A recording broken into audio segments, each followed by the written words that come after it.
Hello everyone. Welcome to your own channel Shizzy Crazy. This is second episode of the series Let's Go to USA Easily. Today we will talk about the average visa fee for each type of USA visa.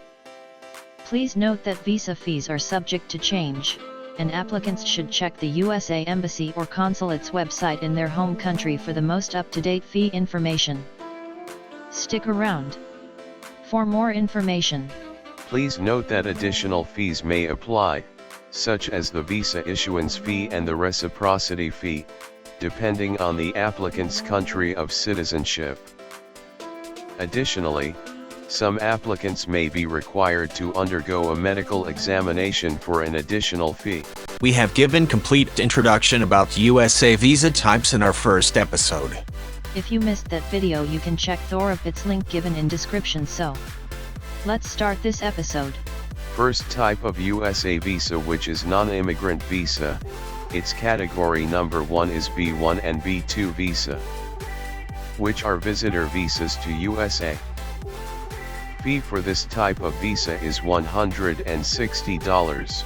The second category of non-immigrant visa is F1 and M1 visa, which is a student visa. It costs you $160.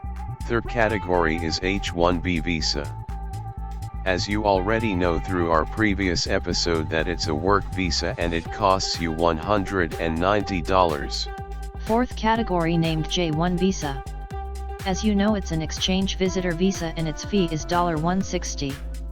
Fifth and last category of the non-immigrant visas is the L1 visa.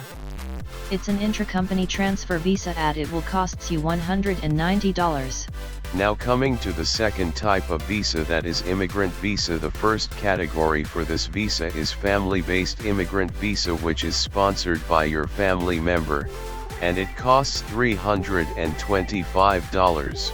As we told you, each episode of this series is must-watch episodes so you can have complete knowledge about USA visits and immigration before deciding to move there.